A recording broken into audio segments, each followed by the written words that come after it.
Hello friends, GS study with Sanjeev sir YouTube channel पर आपका हार्दिक अभिनंदन है। प्रमुख वैज्ञानिक उपकरण और उनके कार्य के बारे में आज हम लोग जानेंगे।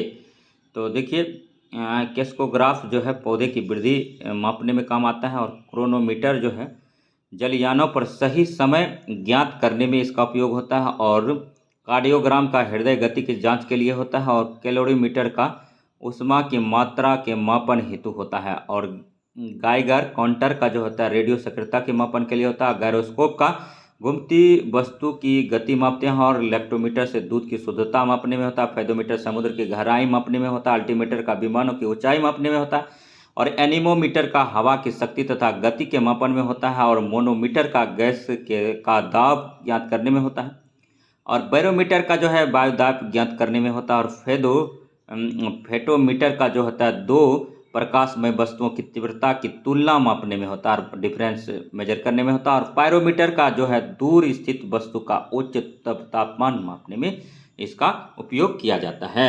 अब नेक्स्ट देखेंगे, उससे पहले कुछ चीज़ बेसिक बताते हैं कि परमाणु के मूल अस्थायी कण है इलेक्ट्रॉन, प्रोटॉन और न्यूट्रॉन।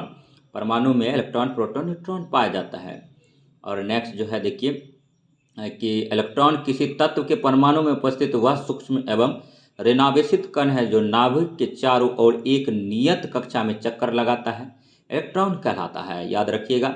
और मूल कणों के रूप में सर्वप्रथम इलेक्ट्रॉन की खोज सन 1897 ईस्वी में जे थॉमसन द्वारा किया गया। तो एग्जाम में पूछा जाता है, इलेक्ट्रॉन का खोज कौन किया था? जे थॉमसन ने किया था। प्रोटॉन का खोज कौन किया था? सन 1919 में रदरफोर्ड ने किया था, ये भी याद रखिएगा। प्रोटॉन एक धनात्मक मूल कण है, ये भी याद रखिएगा, जो परमाणु के नाभिक में रहता है। प्रोटॉन कहाँ रहता है? परमाणु के नाभिक में रहता है। न्यूट्रॉन, इसकी खोज सन 1932 ईस्वी में जेम्स चैडविक नामक वैज्ञानिक ने किया था। न्यूट्रॉन का खोज कौन किया था? जेम्स चैडविक ने किया था। इलेक्ट्रॉन का जे थॉमसन ने किया था। प्रोटॉन का रदरफोर्ड ने किया था, और न्यूट्रॉन का जेम्स चैडविक ने किया था। न्यूट्रॉन एक आवेशित रहित मूल कण है जो परमाणु के नाभिक में रहता है, याद रखिएगा।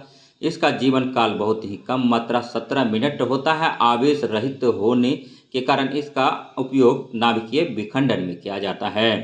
जे थॉमसन ने इलेक्ट्रॉन का खोज किया था, और गोल्डस्टीन ने प्रोटॉन का किया था, और रदरफोर्ड ने किया था 1919 में, और गोल्डस्टीन ने 1897 में प्रोटॉन का खोज किया था। दो साइंटिस्ट ने किया था, और जेम्स चैडविक 1932 में न्यूट्रॉन का खोज किया था। तो ये भी याद रखेंगे। पॉजिट्रॉन का खोज 1932 में एंडरसन ने किया था, ये भी याद रखेंगे। पाई मेसन कण का खोज जो है 1935 में युकावा ने किया था, ये भी आप याद रख सकते हैं।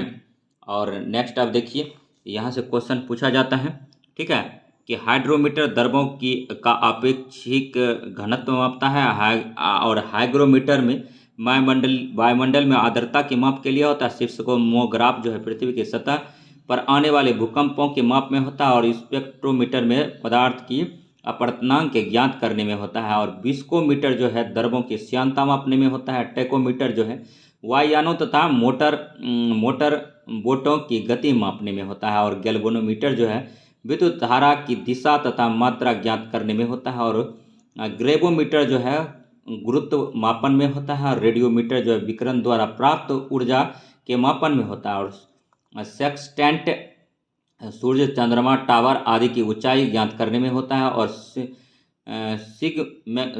स्फिग्नोमीटर होता है, लेकिन स्फिग्नोमीटर रक्तदाब की तीव्रता मापने में होता है, और जीटा जो है ताप नाभिकीय ऊर्जा मापन में होता है।